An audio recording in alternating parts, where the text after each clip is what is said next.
May 1st, 2007. I held my eyes closed in the van. Mum always says when I feel anxious to close my eyes and centre myself. She's a counsellor, so I get advice I don't want for free instead of paying for it. The journal was also her idea. But I was in a stale van with stale air, packed in with 5 other people breathing the same stale air.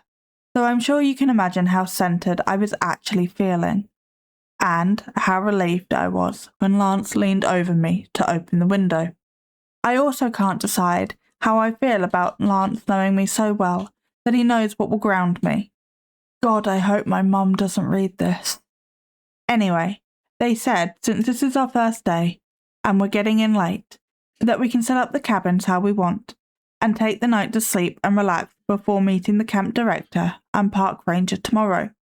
I don't sleep well in new places, especially this one. The cabins are old and you can hear the wood creak when you walk, like it's going to give way to the ground beneath you any minute. Sincerely, June. May 2nd, 2007. We met Mr. Fillmore and Ranger Knight today. I could tell Lance wanted to ask Ranger Knight all sorts of questions about his missing fiancée. He wants to be a journalist, finding the truth when others can't. It gets us in trouble. Us, because somehow his brother Elliot and I always get dragged along. Miss Olivia told him beforehand not to bring up the past, though, so he didn't. At least, for now. Ranger Knight went over the rules briefly with us. Keep your safety kits close, don't provoke the wildlife, and ask for help if you need it. And don't go anywhere alone. I get the impression he doesn't want us here. I don't know how to say farewell to a journal, so I guess I'll just say goodnight. May 7th, 2007. We started with Riverside Cabins today. You can tell no one's touched them in 6 years. I've gotten pretty used to the quietness of the forest, but this was different. It was suffocating. Anna said it smelled like vomit and regret. The disaster that happened here. We all knew the stories of the slaughter, but it was different being there, seeing the scratches.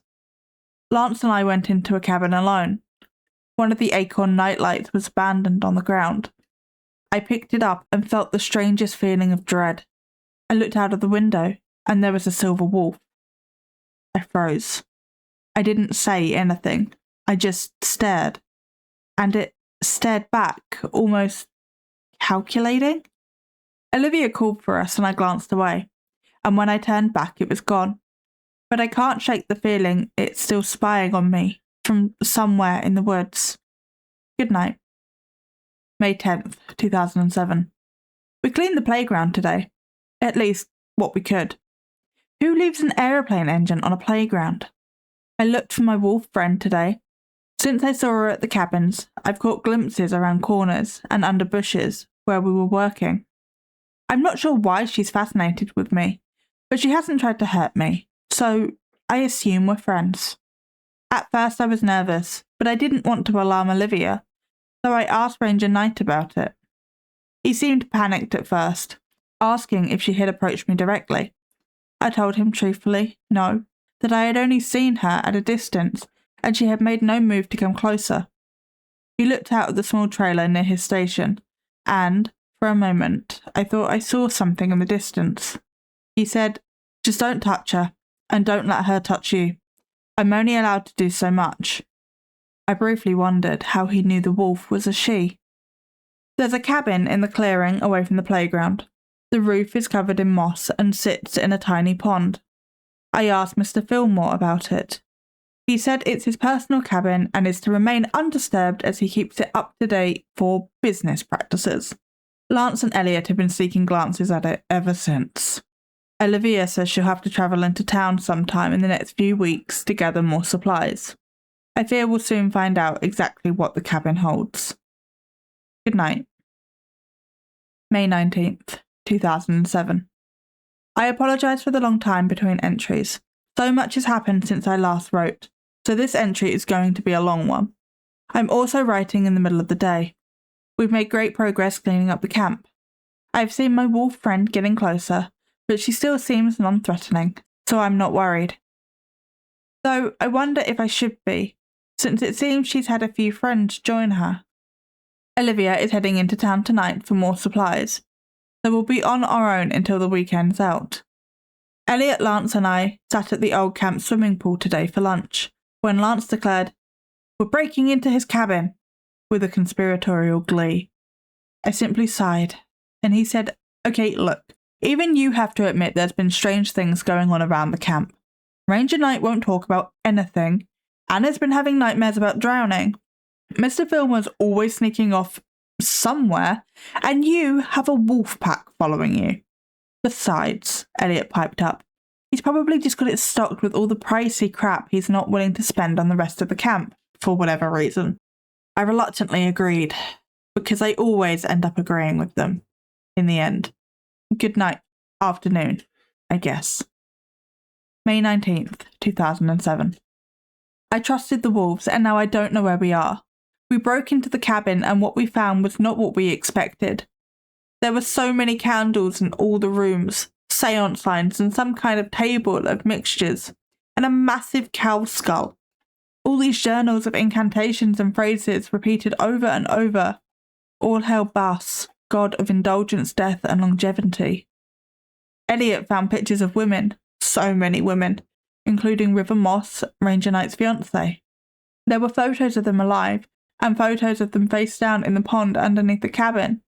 We were horrified, and then we heard footsteps, so we hid. Then Mr. Fillmore came in with Anna.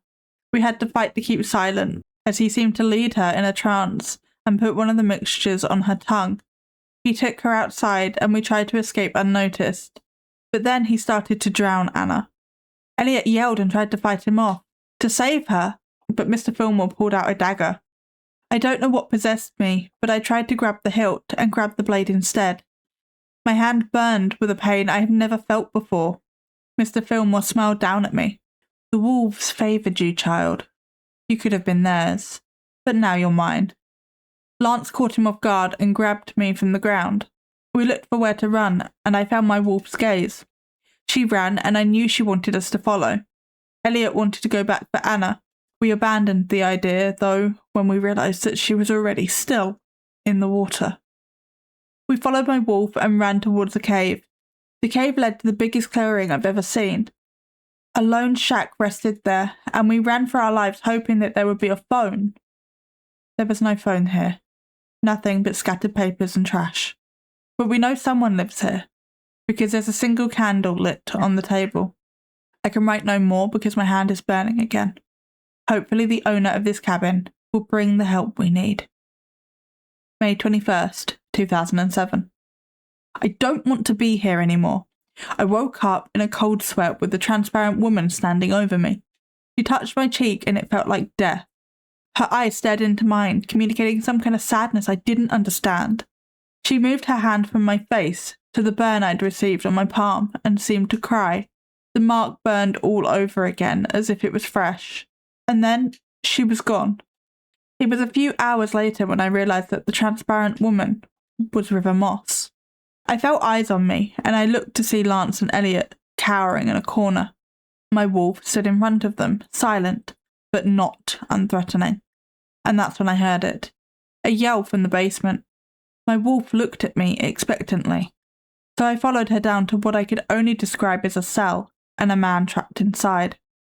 He looked at me, and his eyes were glowing red.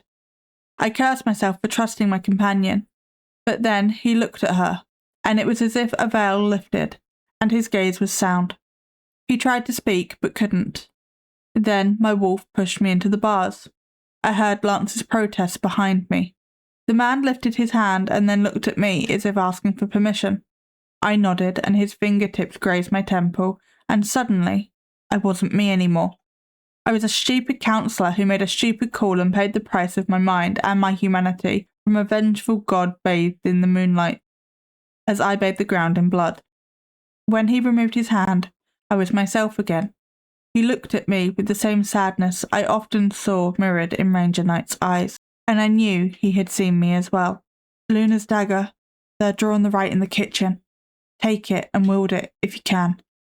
Go to the Ranger. He'll protect you." We left without a word. understanding that there was no help for this man. Elliot pulled out the dagger triumphantly. But Mr. Fillmore had caught up with us, and all Lance and I could do was run, as Elliot was lost, with only enough time to make sure that the dagger was barely in my hand. We barricaded ourselves as far away as we could get until we could make it to the tower. I want to go home, but Olivia's not back, and I don't think she will be. I just want to go home. Good night. May 26th, 2007. We got to the ranger station with the little strength we had left. Lance held my hand the whole way. When we arrived, he thrust my palm in front of Ranger Knight and demanded, "What is this? What does it mean?" The ranger collapsed in his chair, and I was acutely aware of River standing behind him. "How long since you were marked?" I told him 5 days, and he bowed his head. "I'll try to help you. If I can, I'll try.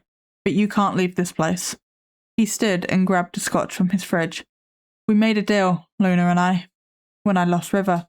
As long as I still stand, we're protected here in neutral ground. No one can cross. We wait until she's been marked full 7 days. If the mark disappears, her life remains unclaimed by either side. Then, and only then, will I try and take you out of here." Lance protested, saying he wanted to save his brother. The ranger was kind, not saying what we already knew. Lance punched a wall, and when he was calm, we laid down together to get some much-needed rest. Ranger Knight left us with a last word. "If anything happens to me, you have till sundown of the same day. Then River disappears, and so does your protection here." He looked at me. "The wolves seem to like you. If you fail, you can call their favour to take her place." I don't want to know what he means. I want to live. Good night. May 27th, 2007.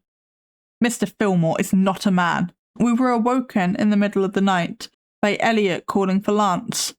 He wouldn't ignore it, and I couldn't let him go on his own. He was running so fast, and I only fell moments behind, but moments were enough. Lance was held in the air by whatever inhuman strength this man possessed, and Lance was gone with a sickening crack. I ran back to the tower, aware of the wolves howling in the distance. I thought I would make it, but I've never been so lucky. I tripped, and I'd forgotten the knife in the tower as I ran after Lance. But then Ranger Knight appeared, out of nowhere, and he saved my life, but lost his in only an instant. It's just River and I now, and my wolf somewhere in the trees, waiting. I can't stay here forever. I stared at the ghostly woman in front of me. Her love was what held her here. But when the sun goes down, so does she. And I'll have nothing left to protect me. The sun set 2 hours ago, and she had bowed her head and disappeared with it. No one has come for me yet, but they're waiting for me. And they probably won't wait much longer. Unknown time later. I have no more insight, no more sense of what happened here. All I see is black night above me as I'm being taken somewhere beyond where I've been. I called for help, and they answered. This place is not ours. It's always been theirs. And from the beginning, we had no chance. I am not June McCrae, not anymore. I am no one, only trapped just as those before. Do not look for me. You won't find me. Just let me be as River was, a whisper in the wind, nothing more than an urban legend.